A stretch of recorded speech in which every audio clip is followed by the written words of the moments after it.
Welcome everyone. This is your host Sean with Blue Ridge Silverhound, and today we got a good one here for you. Today we're going to talk about the 1958 Lincoln Wheat Cent / Penny.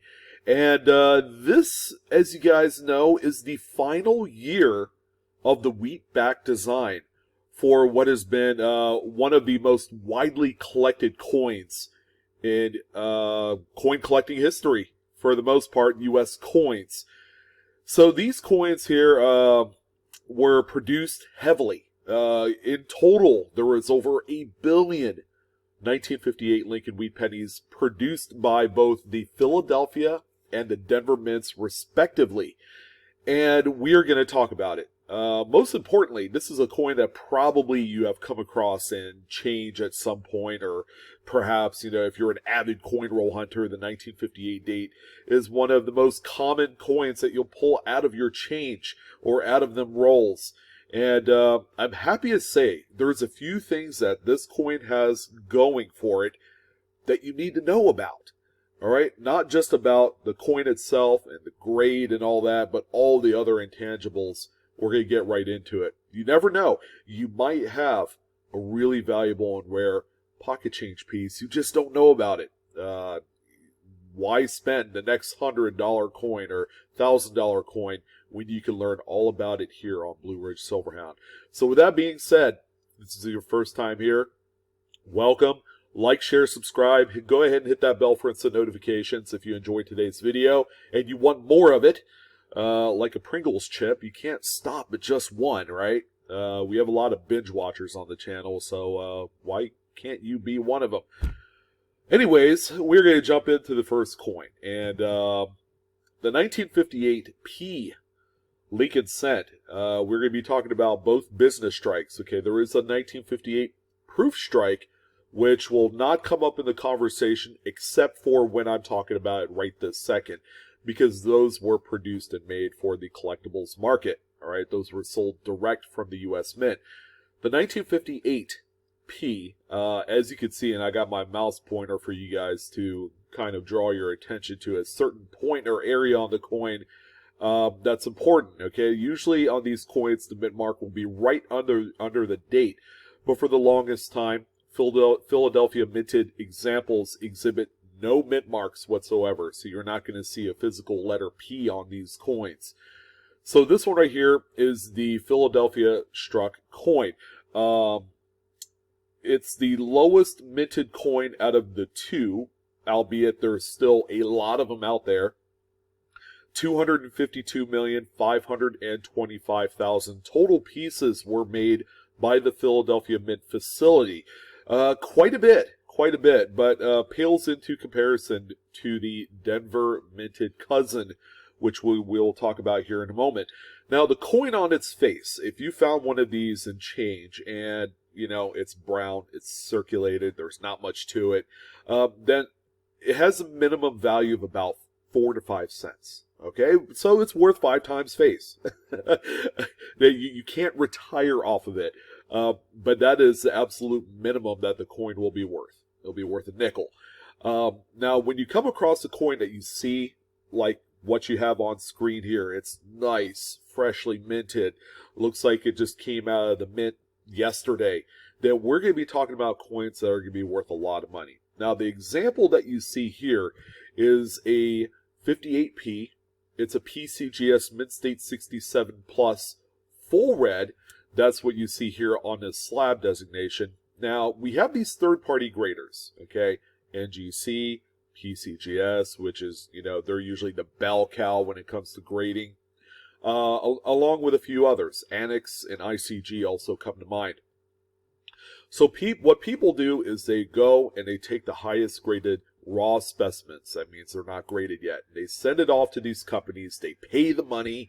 It could be $25, $30, $40, $50, whatever the amount of fees it costs to send these out for grading, in the hopes that it will come out at the highest grade level. The highest grade level equates to a lot of money.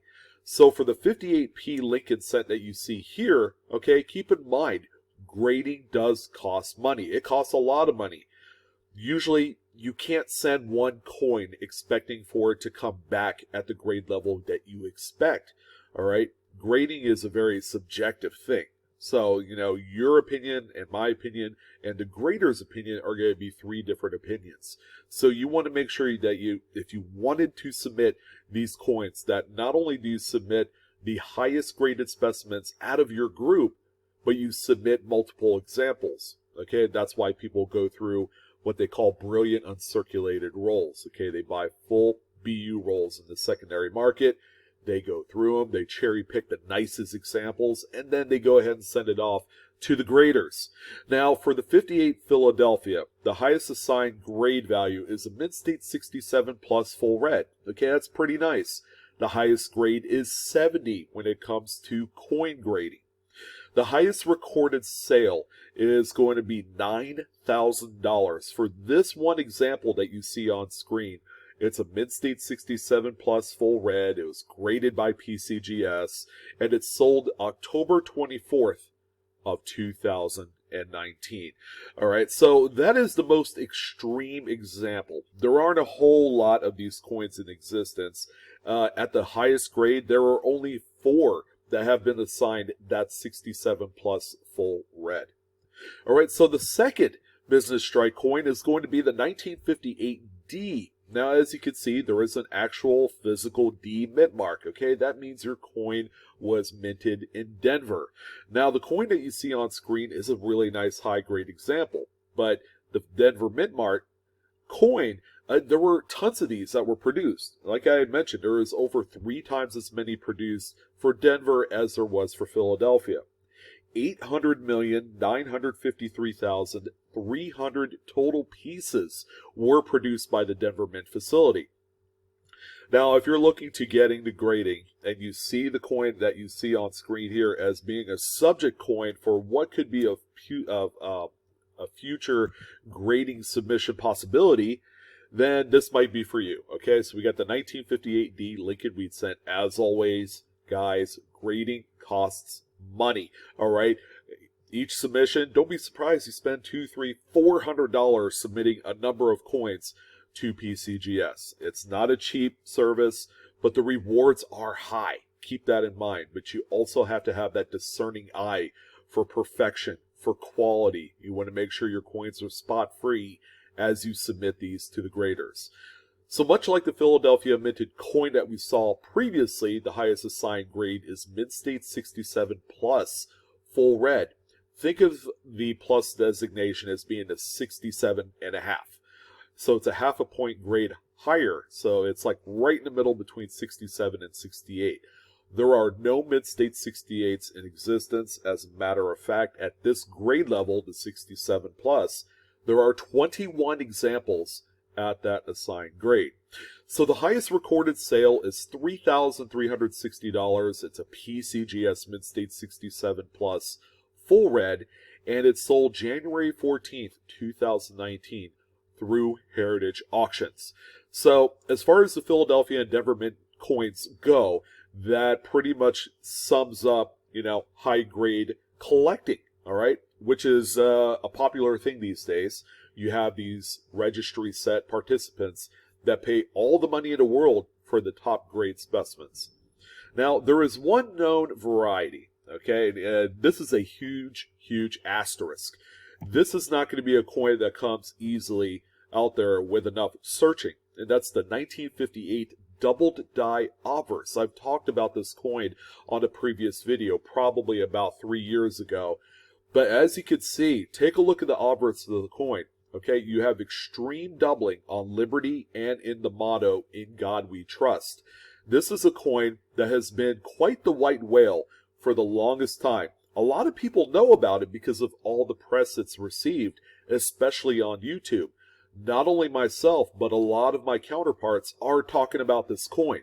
Now, here's the thing. There's a few now the reason why I say that there was a bold asterisk on this coin, there's a few things that need to come to mind. Was this a mint mistake? Did they only produce a couple of these, found out about the error or the variety, and then decide to scrap that set of dies and then start off fresh? Was it intentional? Did they intentionally make this error. Okay, and then finally, for a coin that exhibits this extreme doubling, why isn't the date doubled as well? Usually you're going to see a little bit of doubling, even if the center of rotation is on the date. You're going to have some pretty nice doubling on there as well, in spite of all the other doubling on the coin. So there's a lot of question marks revolving this coin. The one lone example that sold on the secondary market was through Stax Bauer's auction galleries. This was a few years ago for $336,000. It's the coin that you see on screen. It's a PCGS Mint State 64 full red. And yeah, this is not a coin that's just going to all of a sudden pop up. This one right here, there are 3 examples known that are graded and that are in pretty legitimate collections. But is there a 4th example? Okay, that really begs the question, is this a searchable type of variety? Remains to be seen. I don't know. But at least you know about it just in case. Now, in terms of errors, all right, I have selected 6 notable errors that have sold in the recent past, all through Heritage Auctions, so all of the image credits go to Heritage. So we're going to take a look at the notable 1958 Lincoln Wheat penny error coins that maybe could be a possibility in your searches later on down the line, not only for 58, but all dates as well. So earlier, later, into the memorial stage of the design, you never know where you're going to come across these. So the first coin I wanted to talk about is the one that you see here. This is a 1958p. As you can see, it's off-center struck by about 20%. All right, so these right here are going to appear a little bit bigger than your standard Lincoln cent because they're kind of stretched out a little bit. They're going to be a little bit oblong. This coin here is an NGC graded Mint State 63 red-brown example. It looks like it's circulated a little bit. And this one sold for $300. Heritage Auctions, September 10th of 2019. Pretty nice example. Again, error coins in general, all highly desired, very coveted. You have a select group of error collectors. It's actually a really large community of folks that collect U.S. Mint error coins. So this is the low end on the totem pole, but it sold for $300. Pretty nice. The next coin that we have here is another off-center struck coin. However, this one is struck off-center by 60%. Quite a large difference compared to the previous coin. But the cool thing is it still has a fully legible date on there, which is kind of like the one of the hot points to collecting off-center coinage is a full date. If you're able to see and read a full date, that makes the coin more desirable in the eye of public opinion, I guess, of error collectors. So this is a tremendous example. It's a PCGS Mint State 64 red-brown, and it sold for $312 September 10th of 2019. This is a recent sale. All right, so the next one we have here, this is an older sale, okay? So the scanned images provided by Heritage is a little bit fuzzier compared to what they normally do nowadays. I mean, their quality has gotten a lot better. But this is a 58p. This one is struck on a 90% silver dime planchet. All right, so this was intended to be struck on a regular bronze planchet. All right, an errant silver planchet that was made for production of a Roosevelt silver dime somehow made it into the hopper of other blank Lincoln cent bronze planchets. So this one right here is an Annex Mint State 62. It sold for $805 January 8th of 2010. So it's a 10-year-old sale. This coin could be worth a lot more today. It's hard to say. And then we have like the last 3 coins on the list are very interesting. They're like borderline, just like tantalizing, very, very incredible error coins. But what we have here is the 1958 Lincoln cent that was struck on a Cuba centavo blank. All right, so a blank planchet intended for Cuban centavos. You know, as a matter of fact, the U.S. Mint produced a lot of the coins for Cuba back in the 50s. So this explains a lot. All right, there's going to be a lot of like cross-contamination of these planchets from one to the other. This is an NGC Mint State 65 example that you see here. I mean, the centavo coin for Cuba is a little bit smaller than your standard Lincoln cent planchet, so you have a lot of design loss there. This one sold for $1,527.50, December 4th of 2015. Quite an interesting error, and it is kind of silvery in color. All right, so it's going to look a little bit different. It's going to appear a little bit smaller. It's a strange coin, a strange mint error. So on the same vein, we have another coin here. It's a 58. This one is struck on an improperly annealed Cuba 1 cent planchet. That's a mouthful. 1 cent planchet. So it weighs 2.5 grams. It's a little bit smaller than standard Lincoln cent planchet. And plus you have all these peeling little bubbles. Okay, that's the improper annealing.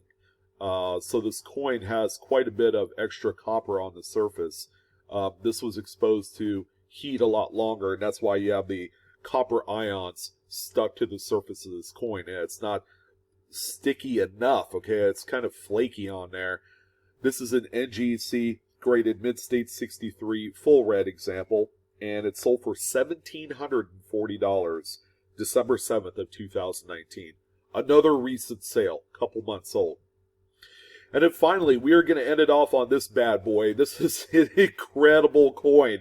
And if you sit there and stare at it long enough, you're going to see a lot of neat kind of like crossover between one and the other. It's a 1958 Lincoln that was overstruck on an already struck 1958 Cuba centavo. Okay, so first thing that you're going to see is the date is right here, 1958. You could see some design details. You could see something right here as well on the obverse of the coin. I mean, this coin has a lot going on for it. This is an incredible kind of white whale Lincoln cent error that anyone would be happy to own. And quite honestly, I think it undersold, price-wise. And this is a recent sale. This is actually from last month. I believe the Florida Fun Show had this coin on exhibition during that sale last month. But this one graded NGC Mint State 64, and it sold for only $2,880. $2,880. I mean, in hindsight, it's a lot of money, but I felt like it's like, man, this could very well have been like a $5,000, $6,000, $7,000 coin just because it's so unique. And it's incredible. Just the crossover of the overlap of the overstruck appeal of this error is just second to none. All right, I love this coin. And there you go. That's the slab right there. It's a great piece. It's part of the emo collection. That's strange. Spelled differently, of course. But anyways, that's going to wrap it up for the 1958 Lincoln cent values. Hopefully you guys got a little bit of information, a little takeaway from this particular episode. If you found a 1958 Lincoln cent, you never know. Take a close look at it. You might have something extraordinary. And it was a pleasure talking with you guys today. Hope everyone had a good time. I'm your host, Sean, with Blue Ridge Silverhound. As always, like, share, and subscribe to this video. Hit the bell for instant notification. And as always, Coinaholics, we are discovering together every single day. All right? Enjoy the hobby. Enjoy the hunt.